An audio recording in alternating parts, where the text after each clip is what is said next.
So the trailer starts off with this NPC character going through her story, right? She's gonna go be a sacrificial lamb for the village. And I love that.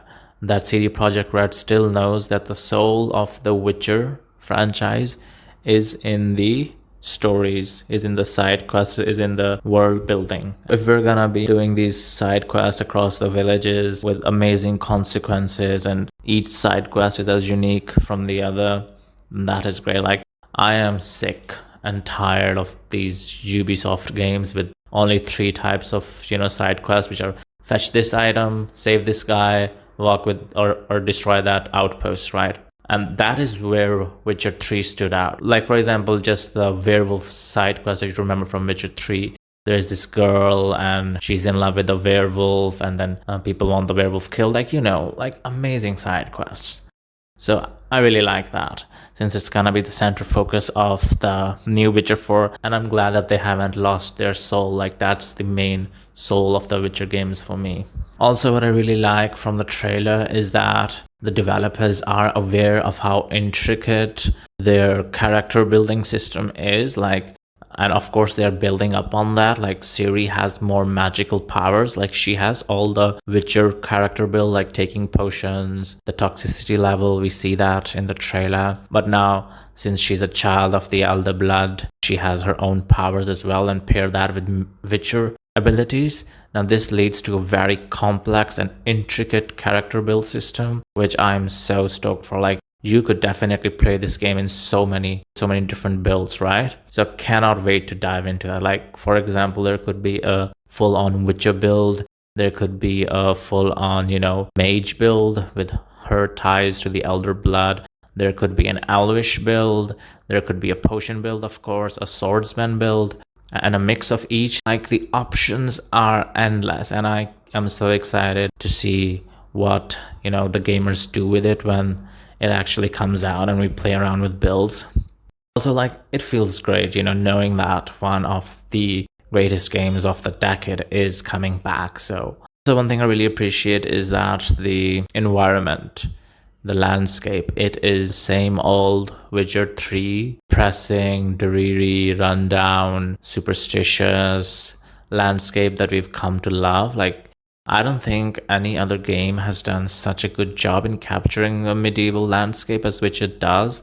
And as you can see from the scenery in the trailer, trees, the cave, the stormy clouds, the villagers, the rundown vibe of the whole place, people feeling like they're pushed to the corner and they have to sacrifice one of their community members to the monster. Like, this whole vibe, I love that. It's so depressing and grounded, and in a good way. Like, it makes it feel so realistic. Like, there are these people who have genuine problems that you would have in medieval times, and you go in as a witcher to solve these problems, and 9 out of 10 times you end up making the whole thing worse, right? So your choices have consequences, and they still have that.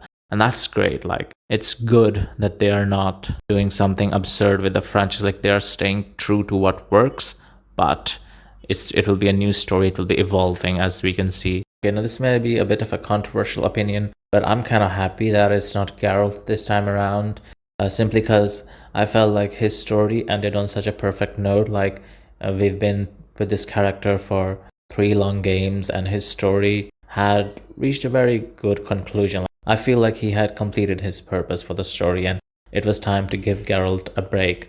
Like, of course, he can show up as a mentor in different areas in the new game, but having him not as the main protagonist, I think, is a good choice. But definitely, I just hope that he's not dead, that they haven't killed him off, that he's still around in the story somewhere. Like, how in The Witcher 3 we partnered with other characters, other witches, and we go through their quest line. So I hope Geralt is like that, and he joins us during certain points throughout the game, and perhaps in the beginning, and also a major role in the finale. I think that would be a good balance, right? The only one thing that kind of has me a bit worried is the facial structure of Ciri. Like, they kind of made her more manly. I mean, she was a pretty beautiful woman in the last game, right? But now they masculinized her somewhat. At least that's how it feels from the trailer. It could be different in the actual gameplay, Because if you remember the Witcher 3 trailers, Geralt from the cinematic trailers isn't 100% same as the actual gameplay, Geralt's character model, right? Now I get it, like time has passed, she has definitely aged, more worn torn. I get that. I get that. She's been through some stuff. Still, they should keep her looking amazing. That's all I'm saying. Although I am curious what would be the main villain of the story, like what would be the overarching theme of the story. I saw a comment on YouTube, somebody said Witcher 3 quest, find Ciri, and Witcher 4 quest will be find Geralt. So if that's something they're gonna be doing, it would be great. It would be so fun to go through. But yeah, I mean, I'm curious what the main storyline would be. Would it revolve around Geralt? Perhaps Geralt is in trouble, perhaps Geralt has died, and this time Ciri's trying to revive him or something like that. Maybe he's lost. Who knows? Who knows? It will be interesting. But as long as they give us the good old Witcher world with tons of quests, side quests, I'm sold. We all know from the Cyberpunk debacle that CD Projekt Red isn't what it used to be. Like CD Projekt Red that brought us the Witcher with all its great expansions, it's not really there. How awful the Cyberpunk was at launch. And even to this day, if you go and watch those trailers, those gameplay trailers with commentary from CD Projekt Red, the things that they promised in those trailers, they're still not in the game. And since some of those have been added, the things they advertised, they are not in the game to the extent to which they were marketed. So that is something that I'm really worried about, like in terms of the quality of the product they deliver.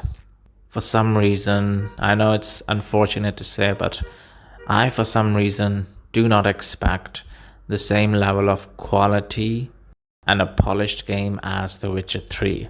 Because I feel like the company itself has evolved, people have gone, people have been added behind the scenes. So I don't think they're going to hold up the same standard because, as long as it's not the same team, you can't make the same product. If I were a betting man, I would say it's gonna be less than Witcher 3 in terms of quality product. Like, I wouldn't have said this at all pre-Cyberpunk release.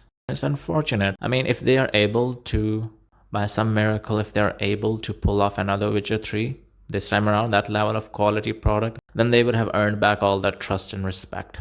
But for the moment, they've lost it. And I do hope, I do know that they're gonna deliver a very good Witcher 4 game. But in terms of polished content, it's gonna be less than Witcher 3. That's what I'm talking about.